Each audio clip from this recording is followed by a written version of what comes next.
You walk into your office and you find your security analyst there pounding on some drums, struggling to keep a good rhythm. The manager asks him, "What are you doing?" He says, "Oh, these are our new security drums. I'm pounding away to ward off the computer viruses." "Wow, is it working?" He says, "It must be. We haven't had any infections this morning." "Wow, that's outstanding." Just then a manager walks by and says, "We just had 2 new infections on the network." And the manager passes on some information, some recommendations. "You really need to beat faster."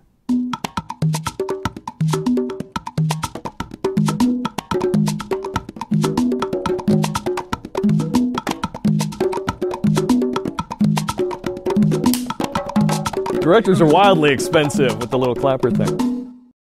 The good news is security's been around for a long time. The bad news is when we're talking about information security, it's relatively a new field. And there's a lot of problems and challenges within this field that just yet haven't been discovered or refined. So every day it's a new challenge. And security is a business of saving money. It's a business of preventing loss. Unless you're in the security industry or have a product or something, you're not generating revenue. We're an overhead business. Our entire focus is on preventing losses which occur because of security situations, security incidents. And those losses could be liability, lawsuits, operations downtime, so on and so forth. And so if we're only overhead, we have to make the right decisions in regards to spending.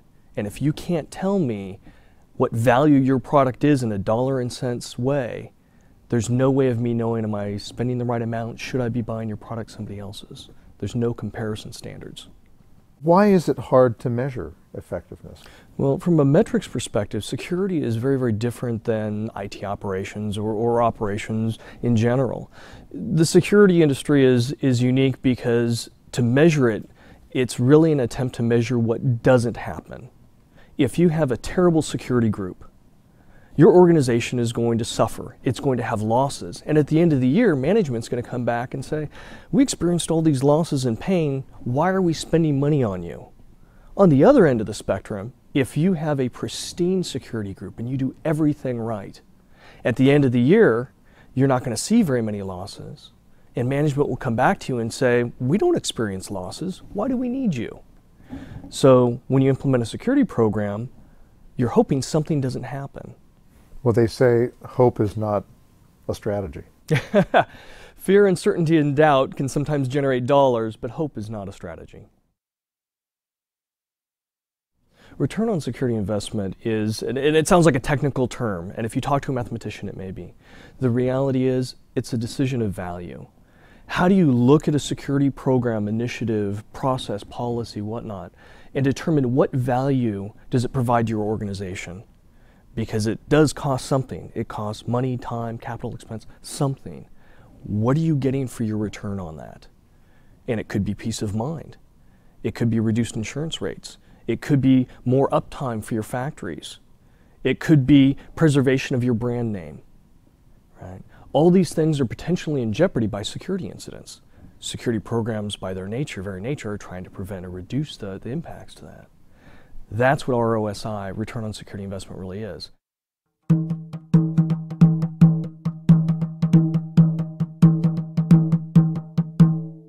So management who have to spend the money on information security, they want to know that they're doing it in a cost-effective manner and that it's efficient. And typically they'll come and say, I have one of the 4 ugly questions. They'll ask, how do I evaluate these products so that I can choose the best one for my organization?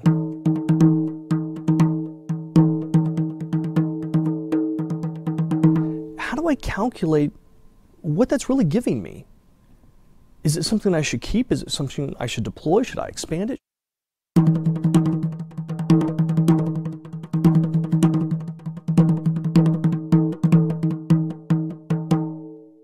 What is that sweet spot? We're not looking for perfect security as in no security incidents. That would be wildly too expensive. What a perfect security program is geared towards is really finding that optimal level of security spending, the amount of loss that it prevents, as well as the acceptable level of loss, which is going to happen anyway, the residual loss, right? You can't protect against everything. Those three factors combined give you that sweet spot, and that's what a perfect security program is about.